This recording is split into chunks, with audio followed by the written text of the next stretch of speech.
Hey, this one goes out to all the Mesa Boogie users, particularly the Mesa Dual Rectifier. I've had this one for a few months now, and it's not my first Boogie, but it's my first dual rectifier or rectifier anything. I've been wanting one for a while, but anyway, if you got one of the new ones, or newest ones, not one of the ones with the wattage switching, but one of the new ones, like, I don't know, after they switched it to the 3-channel, you probably noticed that it's sort of hard to dial in the sound you're looking for. And it has sort of this reputation as being this ultimate, like, hard rock American sounding amp, but it is, you gotta know how to dial it in is the trick, and it took me a little while to figure it out. But I think I've pretty much got it now. And so I thought I would make a video kind of talking about what I do to get my sound. And obviously, everybody's sound is different, everybody wants something different, but this is kind of what I do, and I think this is a way that you can get the amp to be both, present in the mix with the rest of the band, and also, it's smooth, it's not too harsh, but at the same time it's got an aggressive tone, and I just think it sounds really good, and it's also pretty versatile. With the three channels itself is pretty versatile, but then just the stuff you can do on individual channels is also pretty versatile. So I'll kind of run you through some different sounds and what I'm doing, and it's not that crazy. So starting off the rig here, we got the dual rectifier, and it's plugged into both these cabinets. One is a 3/4 back 112 cabinet, and it's got a black shadow in it, and the other one's just the 412 standard rectifier cabinet. It's the oversized rectifier cabinet.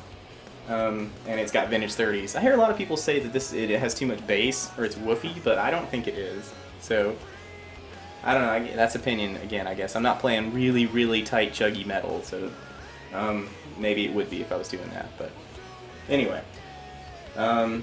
So I use the clean channel for just that, just a nice, chimey, clean sound. And the orange channel, I use that for lead tones pretty much exclusively. And the red channel I play all my rhythm stuff on. So I don't even use the solo boost very much as in the amp. I just switch to channel 2 and have it set louder. So anyway, and I'll put up a picture of the actual amp settings so you can look at them. But the other important thing to note is that I have it on bold power setting instead of spongy. I think that kind of just adds a little bit more thump to the amp. And also I have it on the silicone diodes, because I think that tracks the low end better, and I like that for my playing style. Alright, here's the front panel controls. I realize the light on them is kind of shining, so if you can't really see it, I'm going to kind of tell you what the settings are. And anyway, so we'll start with channel 1, the green channel.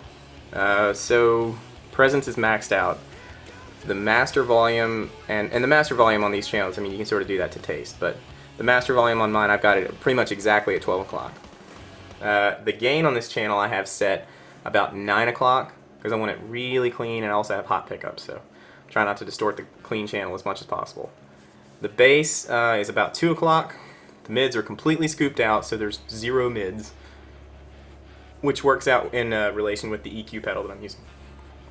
And the treble is about 3:30, so I don't want to push it so far that it starts to get gain in the circuit, but I want it to be nice and bright and chimey, so that's why the presence and the treble are cranked pretty hard. And it's in the clean setting between the flip switch. Over to channel 2, the orange channel.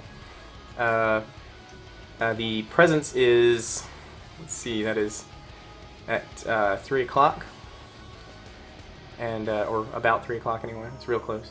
The master is about 10 o'clock, 9:45, 10 o'clock, something like that. And that one, like I said earlier, I've got it set to be the equal volume with the other channels right now. Live, I turn it up louder. The gain is at 3 o'clock, because this is my lead channel. I don't use it for rhythm, so I'm not worried about the feedback all the time, because I just play leads and then I switch back to the red channel. The bass is about 10:30, and the mid is also about 10:30, and the treble is about 1. And that's just how I like this channel in the vintage mode. So it's still got a nice harmonic overtones to it, and it's got a good sustainy sound, but it's not harsh. I don't want too much bass in it because I want it to be real clear when I'm doing any sort of alternate picking or anything.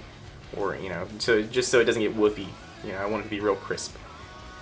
And then over to the red channel. The presence is at I'd say right about 11 o'clock. And that sort of varies a little bit depending on the room and everything. It kind of changes. And how loud the volume is, because the louder I get, the less presence I need, in my opinion. The master is right at 9 o'clock. And the gain is right at about 1 o'clock. Maybe 1:30. And that, again, that changes with the volume I'm at, because the more power tube distortion you have, the less gain I think you need. So the bass is at about 1 o'clock, and the mid is also about 1 o'clock. The treble is about 11 to 11:30. And this channel is in the modern mode, because I think the modern mode for me is the real sound of this amp, and it feels the most genuine, and I like the tone of that on this channel in particular the best. Because I've tried the other modes too, and I mean they're cool settings, but I like the modern better. And the solo, like I was saying, I don't use it much, but you can use that if you just want to stick on one channel and play leads or something like that, or if you just have a specific part you want to sort of jump out in the mix, you can use that. And the output, again, that's a master volume thing, so it's just you just adjust it to taste. Important to note with this, the effects loop volume is on the send. The effects loop volume for the send is all the way up, and I think that is really, really important with these, because they have parallel effects loops, and I think if you have it less than all the way up, I think it sounds junky. I don't know what it is exactly about the way the gain structure works, but if you do that, I really think it sounds junky. And the receive one is right about noon. I don't think that one really makes that much difference in the way it sounds. I've messed with it a little bit. It didn't seem very noticeable to me. And like I was saying before, it's in the silicone diode mode. So for my playing style and my picking style, I like that better. Or at least that's what I'm in the mood for lately. So I don't know, it could change. And I'm running it in the bold setting. So that's pretty much the settings on the amp. Let's look at the EQ and the pedal. I mean the rest of the pedals too, but the EQ is the most important. Okay, I'm using a Boss GE7 EQ pedal, but I mean you could use whatever EQ or whatever suits your taste.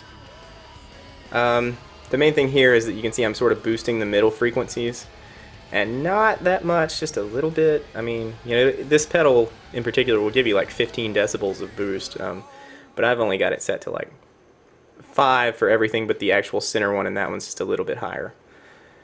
And because I think that gives you that nice warm mid-range sound, and you see I'm keeping the treble and the highest treble and the lowest low end, I'm keeping them set in the center because I don't want it to get woofy.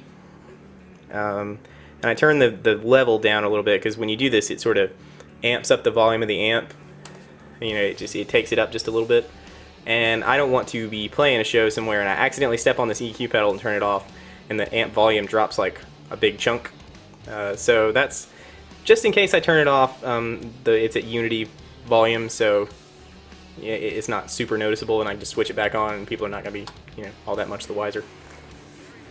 But I think this is hugely important for me in the sound of this amp, is having this in the effects loop, because the amp I think has a good natural tone. It's just it was a little bit harsh for me, and this I helps smooth it out and still have all that percussive low end and the nice thump and the grind that makes it the sound that it is.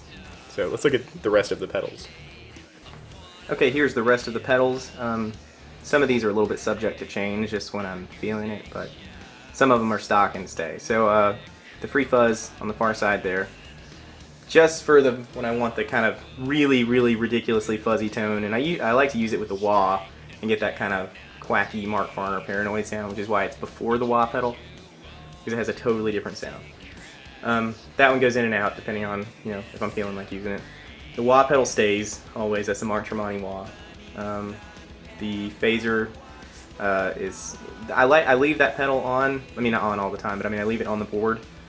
And the thing I like to do with that one is kind of play with the knob with my foot while I'm playing it, because sometimes I want it all the way down, the speed all the way down, because I want the old Eddie Van Halen swoosh when you're doing speed runs and stuff. But then if you knock it up to about right in the middle, it gets kind of like a Leslie sound, a little bit of a rotary speaker sound.